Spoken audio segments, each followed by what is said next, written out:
The measure of greatness is in humility, simplicity, and kindness. Being humble means recognizing that we are not on earth to see how important we can become, but to see how much difference we can make in the lives of the others. When we speak of humility, some of the greatest people come to our mind. So, we Vagishites have given a try in expressing their humble personalities.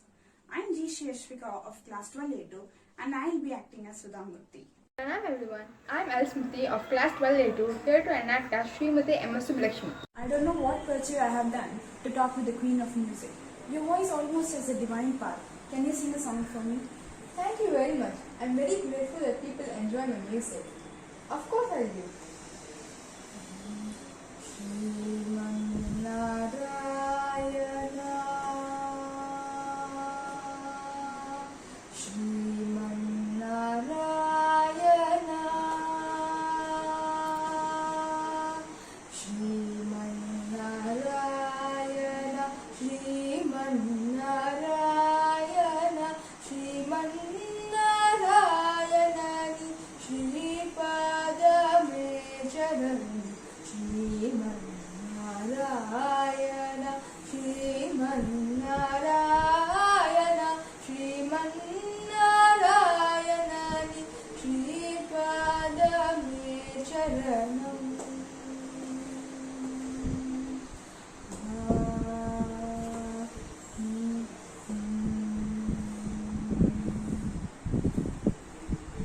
It's impeccable. I'm just speechless, so feeling blessed to have heard you sing. You make your listeners experience your devotion with the way you sing. How you do that now? I feel the greatest qualities that affect growth in any field are devotion, that is, bhakti and dedication towards it. My bhakti was born from an outlook where simplicity ruled. This devotion led me to learn syncreties even from my contemporaries. You led by example and showed the way to contemporary artists. I wouldn't say I paved the way. I believe that humility and the attitude to learn at any stage of their lives are essential for an artist to become a success professionally. Artists should avoid controversies with their contemporaries. The youngsters in the field of music seem to know much more on any subject than we knew when we were their age. It is enough, I think, on their own, they do listen to the music of their seniors. It is enough if they analyze and assess themselves thoroughly and identify the strong points and individual characteristics of the star bulb and did everything to develop them without compromising the quality and the individual. Do you have any message or advice for young and new artists, especially women? I feel that I'm not that experienced to give advice to anyone, however young they are. But with the advantage of an advanced age, I may say that a lady artist should not use the identity of Indian womanhood, however famous they become in their field. As you will agree, there is no substitute for humility and hard work. Start. Speaking of humility and hard work, I feel like you are the expert on these. You have got a pretty diverse repertoire. You have written short stories, travelogues, and non-fiction. How have you decided to start writing for children? Ma'am, I am no expert. I am ordinary. I think I am very honest and sincere in doing whatever role is given to me. I started writing children's books because I felt that there is a dearth of stories for kids in India. In the olden days, if kids wanted to read English language books, they had to resort to Western classics or Enid Blyton. We cannot truly relate to Enid Blyton in India because we don't grow up the way her characters do. I thought children require stories based on the Indian way of life, full with big joint families, festivals, and other staples of Indian life that are missing from those stories. So I thought I must write such stories for children in English. As a small town girl, I felt that representation is extremely necessary. Representation is not only about places but also about people. Also, as a woman, I felt that our portrayal in the media is greatly stereotyped. So I wanted to break that. It is true. We have to work harder or excel constantly to prove that women could do the job and do it well. What are your experiences? At the time of my college enrollment, a woman studying engineering was unheard of in an unorthodox Madhva community in northern Karnataka. While my parents were quite liberal, I had to go against all existing norms of the time. So I don't know if it was pressure, but I wanted to do well because if I didn't, then people would say, see, a girl studied engineering and didn't succeed. See, it's a man domain. You were a supremely successful professional at a time when women were not encouraged to work outside their home. Well, I feel the beauty of a person lies in simplicity and confidence. And ma'am, you are the epitome of that. After all, ma'am, you broke conventions by playing at the Madras Music Academy at the age of 17. Also, by winning numerous awards and playing at music festivals all across the world, you carried the legacy of Carnatic music. Apart from donating most of your prize money to charity, you also performed in over 200 charity concerts. From your charity concerts, you managed to raise for almost 1 crore rupees, which was a huge amount back then. What led you to charity, ma'am? I believe in not celebrating the human, but celebrating the divine. I feel blessed to have been endowed with the greatest gift from God.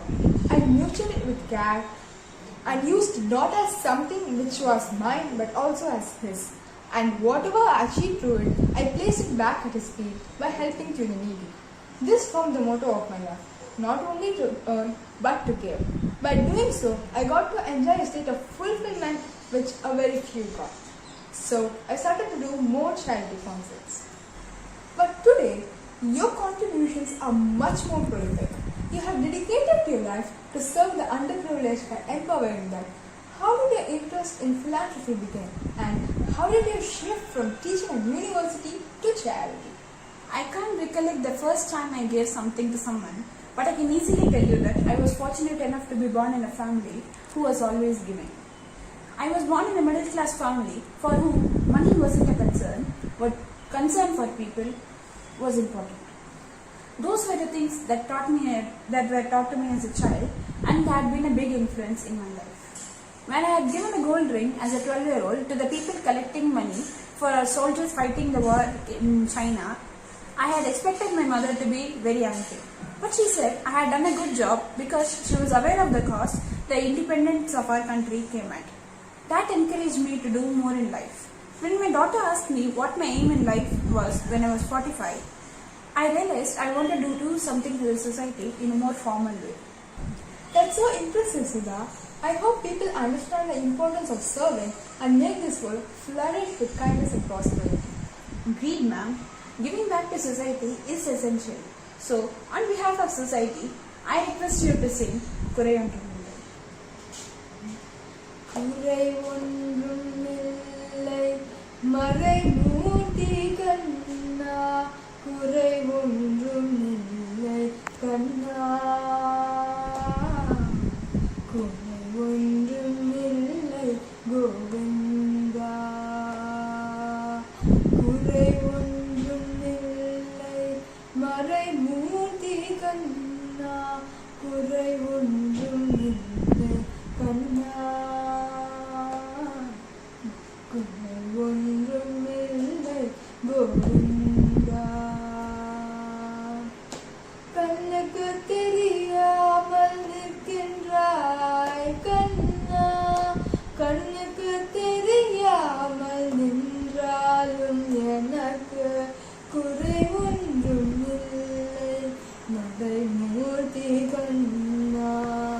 வேண்டியதை தந்திட வெங்கடேசன் என்றிருக்க வேண்டியது வேறில்லை மறை மூர்த்தி கண்ணா. மணிவண்ணா Malayappa Govinda Govinda Govinda Govinda. Thank you. My name is Yashwant Kumar and I am from class 12A3. My name is Sairishi and I am from class 12A3. We are from Sri Bhagisha Vidyashram and we are going to be enacting a situation in two people meeting.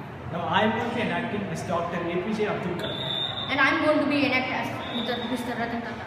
Ramji, Yes? I must say, sir, the absolute honor Oh, and Mr. Ratan Tata, what an absolute surprise. It is an immense pleasure to have you here at our annual ISR meeting.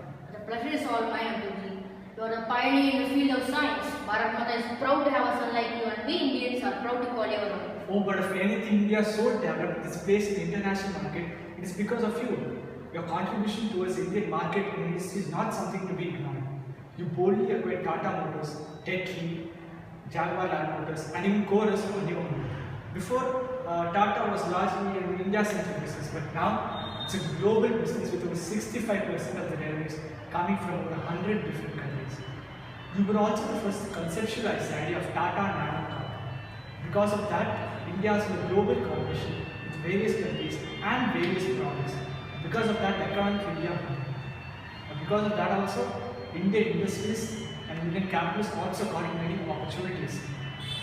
Not to mention the humbleness and your contribution towards backward and poor areas of the Indian society. Oh, thank you, Abdulji. But your contribution towards India is what made India rise in the field of science and in the field of aerospace engineering. Despite nation, lakhs of Indians look up to you as an inspiration.